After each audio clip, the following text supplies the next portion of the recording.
बाल को नमस्कार, स्वागत है आपका आपके अपने चैनल पर।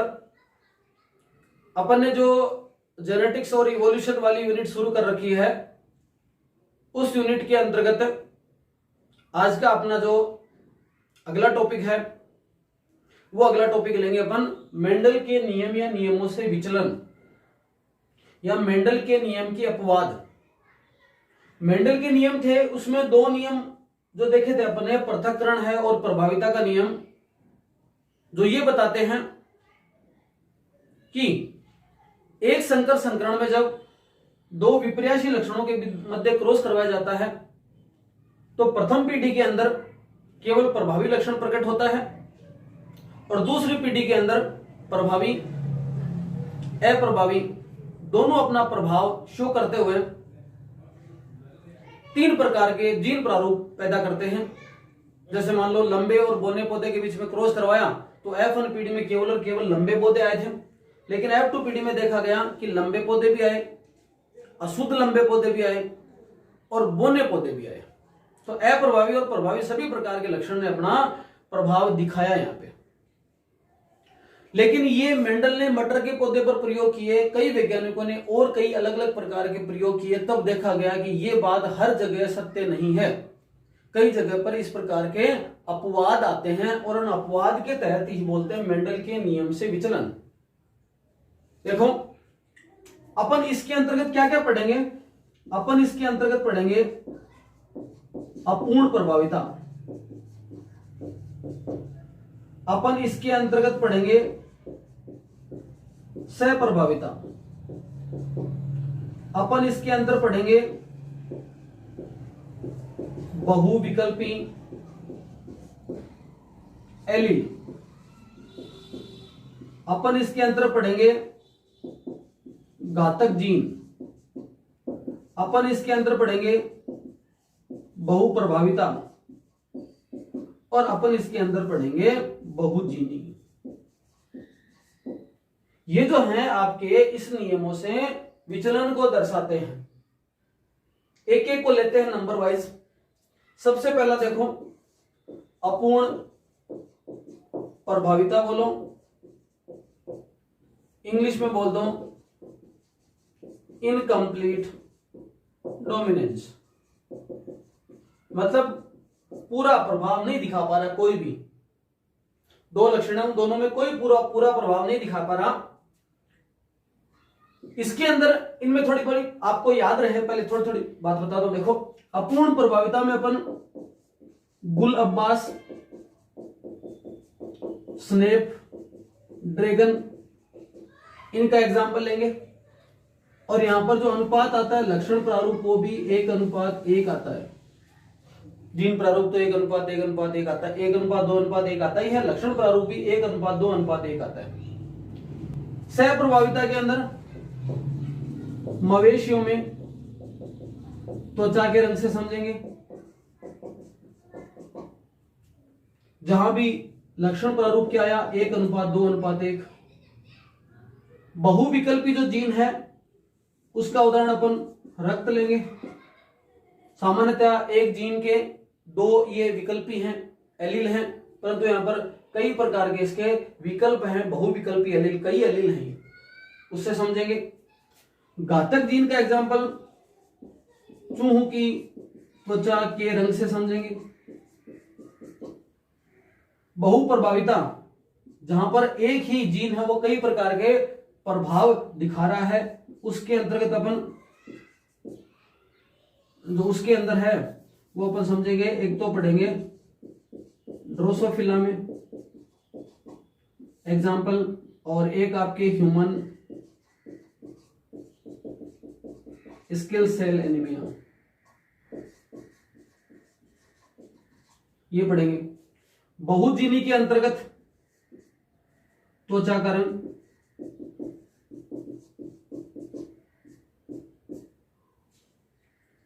ये सब चीजें आपको इसमें पढ़ने हैं। एक एक को देखते हैं। सबसे पहले अपूर्ण प्रभाविता। अपूर्ण प्रभाविता के प्रयोग हैं, वो एक पादप है जिसका नाम है गुल अब्बास। इस पादप को 4 o'clock प्लांट या मिराबिलिस जलापा भी कहा जाता है। एक और है स्नैप ड्रैगन एंटी राइम। इन पादपों के पुष्पों पर ये प्रयोग किए गए। क्या देखा कि लाल पुष्प है, लाल पुष्प एक जनक को शो करते हैं, अप्रभावी के रूप में सफेद पुष्प हैं, दूसरे जनक को शो करते हैं। दोनों जनक आ गए, इनसे क्या आए, युग्मक आए, कैपिटल आर और स्मॉल आर। दोनों को जब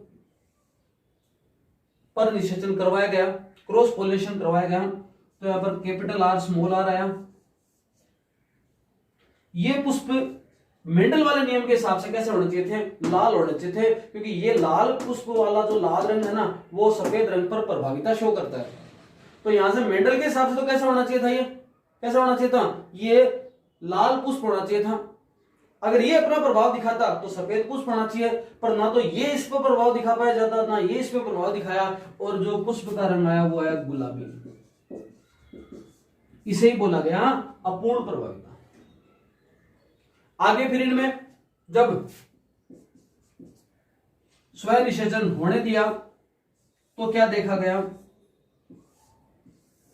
ये मैंने जो चेकर बोर्ड बनाया, इससे कैपिटल आर, इससे स्मॉल आर, यहां पर इससे कैपिटल आर स्मॉल आर, यहां पर फीमेल है, यहां मेल है, ये capital R capital R capital R small R small R capital R small R small R small are.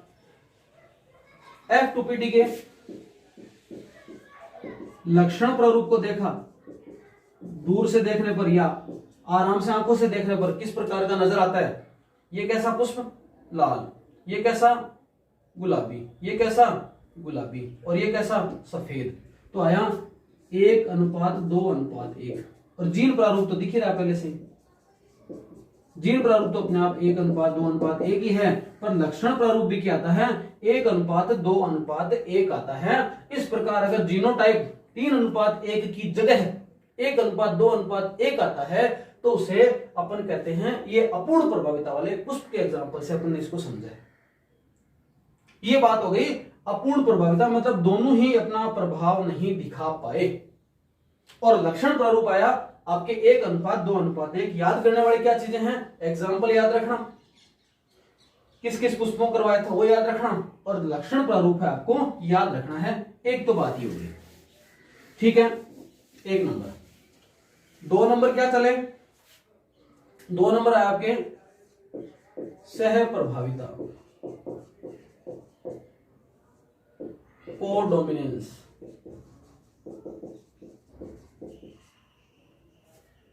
किसके एग्जाम्पल से अपन समझ सकते हैं, यहां पर मवेशियों में त्वचा का रंग, जो मवेशी हैं, कैटल्स हैं, भेड़ बकरियां, ये जो हैं, इनमें त्वचा का रंग देखा गया कि ये लाल रंग की त्वचा, और यहां पर देखा गया सफेद रंग की त्वचा। ये प्रभावी गुण था, एक के लिए जनक के लिए, दूसरे जनक के लिए ये प्रकार का गुण है। यहां पर इनके युग्मक आए, कैपिटल आ गया, यहां पर स्मॉल आर आ गया, यहां पर capital R small R. Mendel का नियम क्या कहता है कि इस F1PD है, उस F1PD में लक्षण कैसे होने चाहिए, लाल रंग की त्वचा होनी चाहिए मवेशियों की। अगर ये एक्टिव होता, ये प्रभावी होता, तो क्या होना चाहिए, सफेद रंग की त्वचा होनी चाहिए, ठीक है। और अपूर्ण प्रभाविता क्या कहता है, दोनों अपना प्रभाव नहीं दिखाए तो गुलाबी रंग की त्वचा होनी चाहिए। पर क्या है, सह प्रभाविता थोड़ा थोड़ा प्रभाव दोनों ने दिखा दिया, थोड़ा थोड़ा प्रभाव दोनों ने दिखा दिया। जैसे ये मान लो कोई एक मवेशी है ना, कोई मान लो कोई जो भी है, कोई भी समझ लो, क्या बना पता नहीं मेरे को, इस प्रकार का है कोई। और इस पे देखा गया ये पूरा तो है आपके लाल रंग, पूरा तो इसमें ये लाल रंग, इस प्रकार से रेड कलर है यहाँ पर पूरे शरीर पर, तो ठीक है ये वाला है।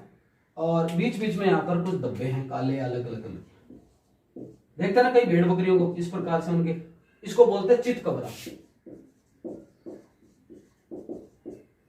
या बोल सकते हैं रोयल।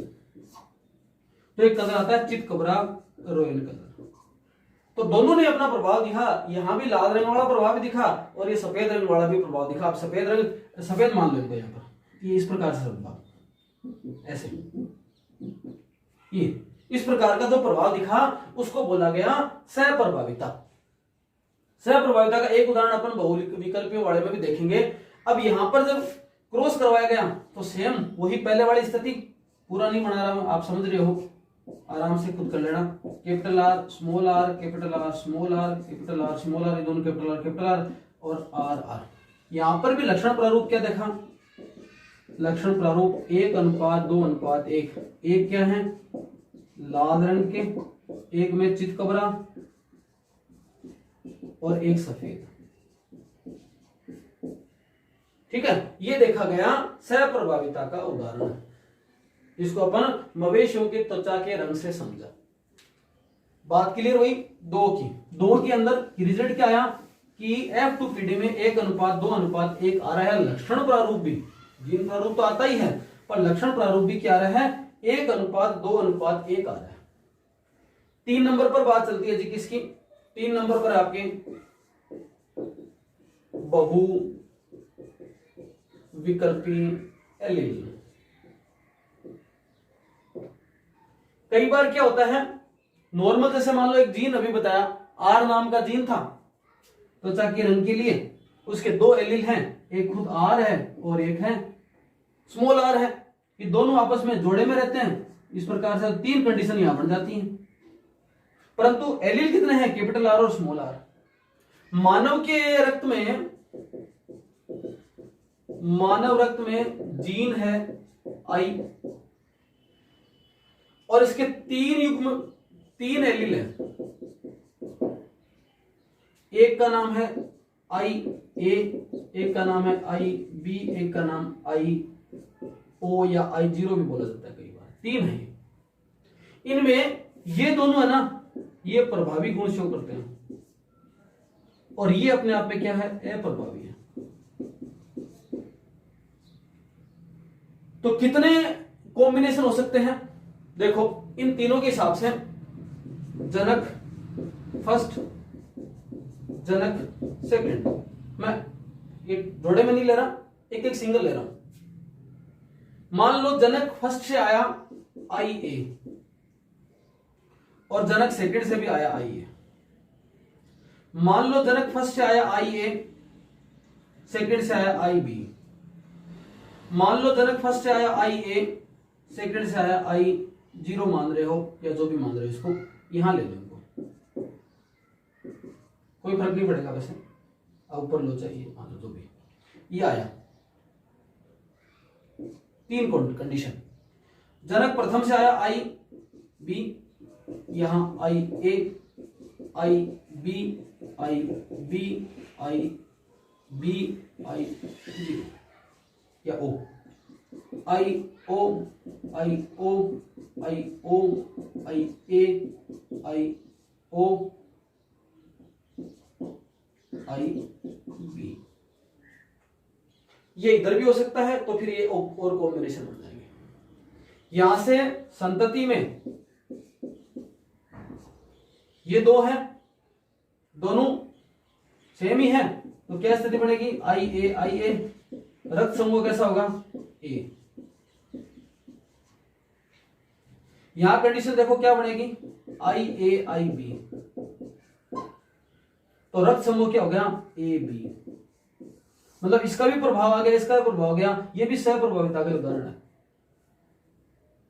अगले वाली कंडीशन के अंदर देखो, अब देखो ये आई ए है और आई जीरो है या आई ओ है, तो यहां पर ये प्रभावी है ये प्रभावी है, तो मतलब स्थिति कैसे बनेगी आई ए आई ओ और ब्लड ग्रुप कैसा होगा ए होगा। ठीक है, अगली कंडीशन, यहां ब्लड ग्रुप कैसा हो जाएगा, आई ए आई बी, मतलब ब्लड ग्रुप क्या है, ए बी। यहां पर दोनों सेम ही हैं, आई बी ब्लड ग्रुप कैसा हो जाएगा, बी। आगे वाले कंडीशन में क्या हो जाएगा, I B I O blood group कैसा हो जाएगा, बी हो जाएगा। इधर वाली कंडीशन में आई ओ ब्लड ग्रुप कैसा हो जाएगा, दोनों यह प्रभावी हैं, ब्लड ग्रुप क्या हो जाएगा, ओ हो जाएगा। बाकी आप कर लेना, आगे समझ में आ जाएगा आपके। आई ओ में ए और इसमें बी, इस प्रकार से 4 प्रकार के ब्लड ग्रुप, ए बी और ओ। तो मानव रक्त के 4 समूह हो गए, ए बी ओ बी और ओ। ठीक है, इसमें ये जो ए बी वाला जो कॉम्बिनेशन आया ना, ये किसको शो करता है, सह प्रभाविता को, कि पिताजी का ब्लड ग्रुप ए है, माताजी का ब्लड ग्रुप क्या है, बी, और बच्चे का ब्लड ग्रुप क्या आ गया, ए बी, दोनों आ गए। तो ए बी मतलब दोनों ने अपना प्रभाव दिखा दिया, ए बी दोनों का मतलब ए बी ब्लड ग्रुप आ गया। ये सब किस में आते हैं, बहुविकल्पी एलील के अंदर, क्योंकि जीन के बहुविकल्पी एलील हैं, 2 से ज्यादा एलील है। आगे देखो,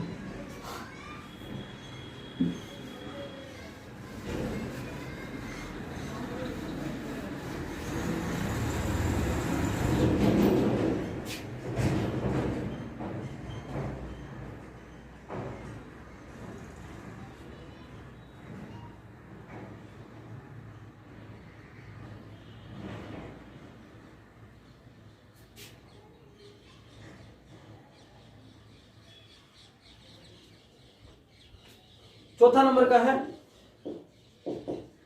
घातक जीन, लीथल जीन।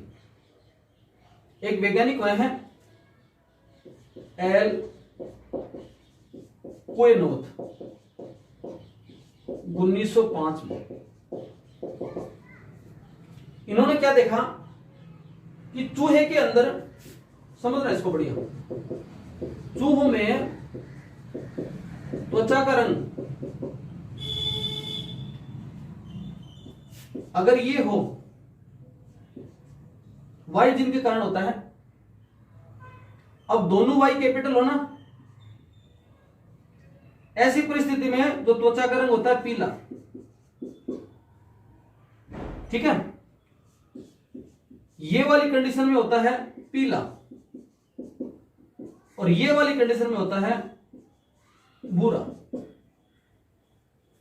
ठीक है, अब देखो इस पर थोड़ा संशय बनता है, क्योंकि यहां पर ये जो कॉम्बिनेशन है ना दोनों प्रभावी जीन का, ये घातक कॉम्बिनेशन है, घातक समूह है एक तरीके से। इनकी सर्वाइबिलिटी नहीं होती, ये जिंदा नहीं रहते, अधिक समय तक नहीं रह सकते, इसलिए ये मर जाते हैं, बच्चे पैदा करने तक रहते नहीं है। तो इसने क्या किया कि इन दोनों के बीच में कोई संकरण करवाया, किसके, खुद के बीच में, मतलब इनके बीच में करवाया। संकरण क्या बोल सकते हैं इसको, निषेचन बोल सकते हैं। तो कैपिटल वाई स्मॉल वाई और कैपिटल वाई स्मॉल वाई, त्वचा का रंग इसका भी पूरा था, इसका भी पूरा था। ठीक है, यहां से 2 युग्मक निकले, कैपिटल वाई स्मॉल वाई, यहां से भी 2 आए, कैपिटल वाई स्मॉल वाई। ये नर है, ये क्या है, मादा, 4 गैमेट बन गए। अब देखो यहां पर इसके कॉम्बिनेशन से वाई वाई बनता है, इसकी कोई सर्वाइबिलिटी नहीं, कुछ समय बाद ही मर जाता है। तो ओया नहीं हुआ, बराबर है। ठीक है, यहां छोड़ो इसको। इसके कॉम्बिनेशन से क्या बना, कैपिटल वाई स्मॉल वाई। इन दोनों के कॉम्बिनेशन बना कैपिटल वाई स्मॉल वाई, और इन दोनों कॉम्बिनेशन से बना वाई वाई, क्योंकि कैपिटल वाई के जीने की संभावना शून्य है।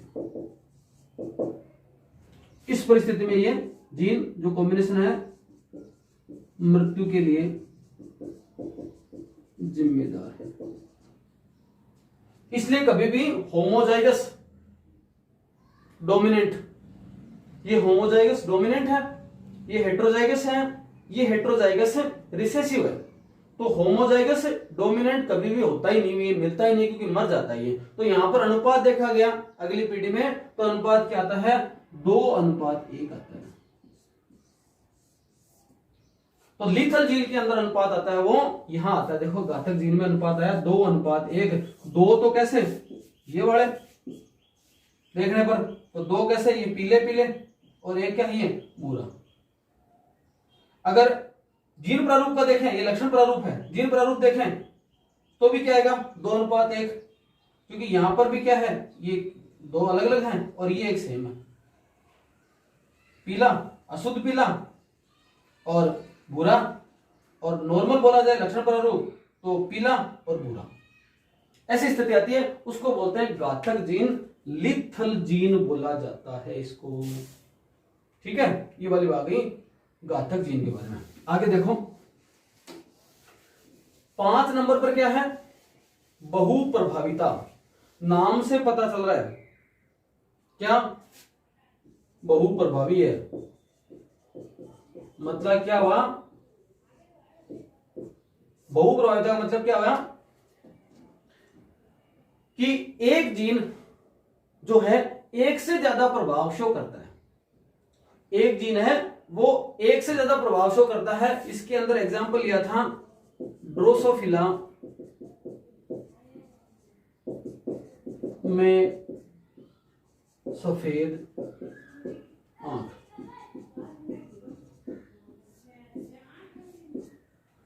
अगर ड्रोसोफिला में सफेद आंख से संबंधित जो भी जीन है, ड्रोसोफिला की सफेद आंख होगी, इससे संबंधित जो जीन है वो जब काम करता है तो वो इस सफेद आंख के लिए काम करने के साथ साथ वाला जीन सफेद आंख के लिए काम करने के साथ साथ पंखों की आकृति व उदर की आकृति को भी निर्धारित करता है। ये लो जी, मतलब क्या हो गया, बहुप्रभाविता शो कर दी, यहां तो है ये, इसके साथ ये भी काम करता है। इसका एक उदाहरण देखने को मिला 2 नंबर पे देखें, sickle cell anaemia. Sickle cell anaemia को अपने थोड़ा पढ़ा था। सिकिल सेल एनीमिया में क्या होता है कि जिस व्यक्ति को सिकिल सेल एनीमिया रोग है उसकी जो आरबीसी है वो हस्याकार हो जाती है। सामान्यतः जो आरबीसी है द्विअवतल प्रकार की गोलाकार थोड़ी सी, उसको किस में बदल लिया जाता है, हस्याकार आकृति की हो जाती है। और ये हस्याकार आकृति जो है अगर पूर्ण रूप से प्रभावी पर है, सिकल सेल एनीमिया पूर्ण रूप से प्रभावी पर है, तो वो तो स्थिति घातक जीन जैसी होगी, वो व्यक्ति तो जिंदा ही नहीं रहेगा।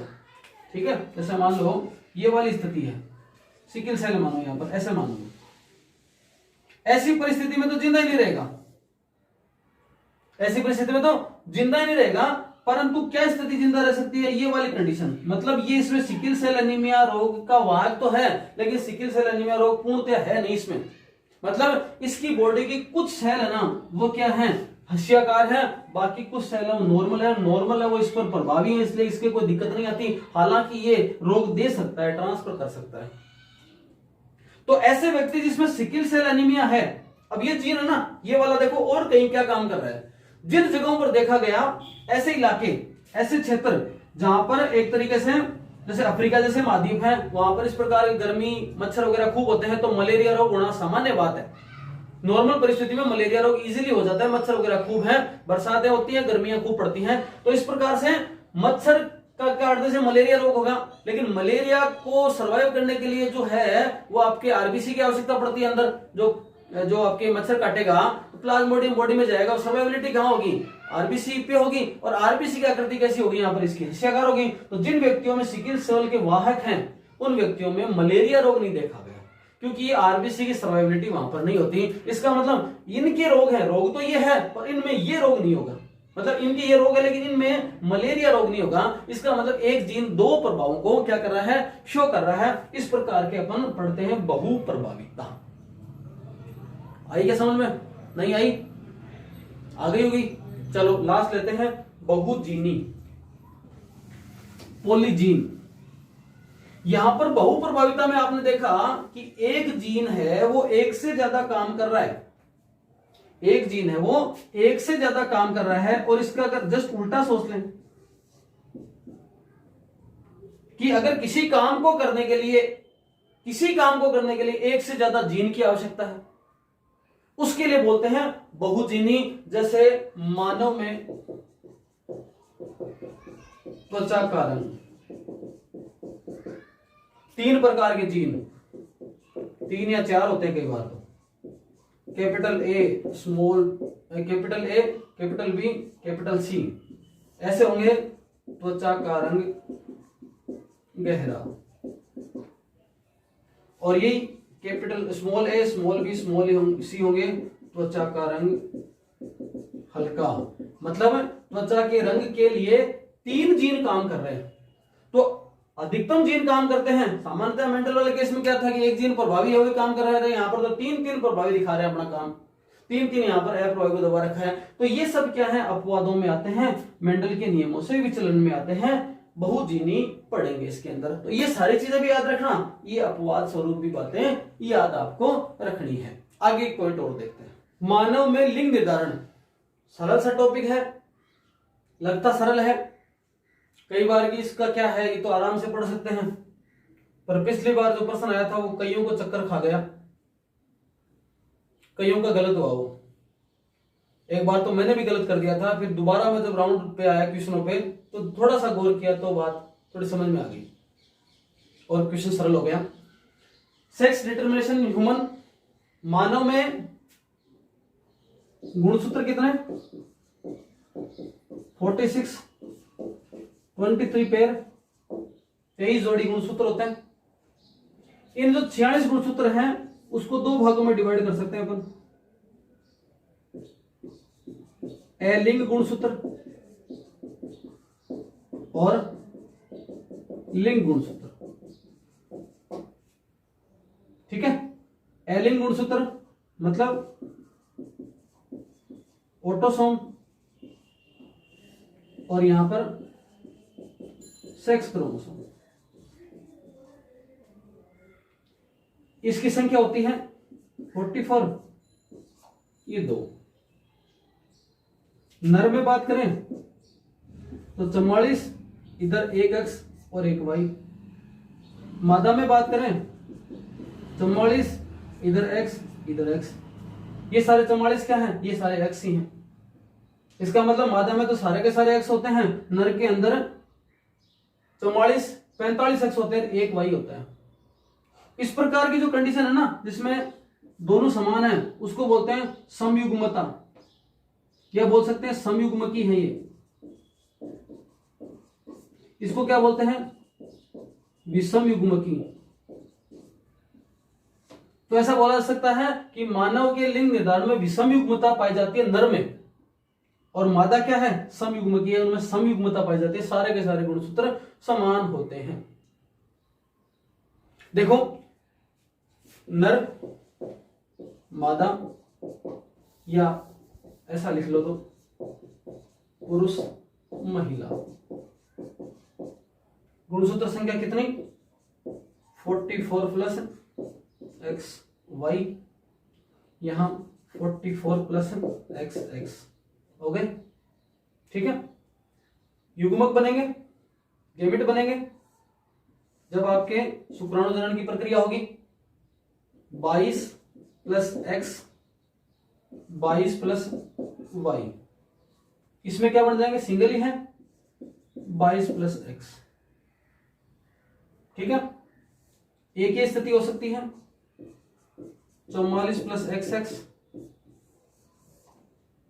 एक ही स्थिति हो सकती है 44 प्लस एक्स वाई। इसको क्या बोल देंगे, मादा या लड़की, इसको बोल देंगे लड़का। मतलब लड़का या लड़की होना पुरुष के वाई गुणसूत्र पर निर्भर करता है, मादा का इसमें कोई रोल नहीं है। तो लड़का लड़की होने के लिए महिला को जिम्मेदार नहीं ठहराया जा सकता, क्योंकि इसके पास सारे गुणसूत्र समान हैं। बात अलग है तो पुरुषों में अलग है। ये लिंग निर्धारण की बात आ गई। ये आपके जनक हो गए, ये इनमें युग्मक हो गए और ये अगली संतति हो गई। ठीक है, ये वाली बात। अब जो प्रश्न आया था, वो क्वेश्चन आया था, वो देखो, ये प्रश्न आया हुआ है 2018 में। मनुष्य में लिंग निर्धारण के संबंध में क्या सही है? लिंग निर्धारण क्रोमोसोम द्वारा होता है। 22+XX मादा व 22+XY नर होता है। 21+XX मादा व 21+XY नर होता है। 22+X0 तथा 22+Y0 नर होता है। क्या कथन कौन से सही है? सही उत्तर है पहले का कॉम्बिनेशन है ए और बी, दूसरे का है ए और सी, तीसरे का है ए और डी, चौथे का केवल ए है। तो आप समझना, इसको पढ़ना, देखना, उसके बाद में मेरे को कमेंट बॉक्स में बताना। केवल इतना लिख देना, इस वीडियो के नीचे इतना लिख देना 1 2 3 4 में क्या आंसर आपका सही है, या ये लिख देना कोई option A and B, A and C, A and D, या फिर केवल ए। इसका आपको बताना है। अगले वीडियो के लिए अगले वीडियो में आएंगे, तब तक के लिए नमस्कार।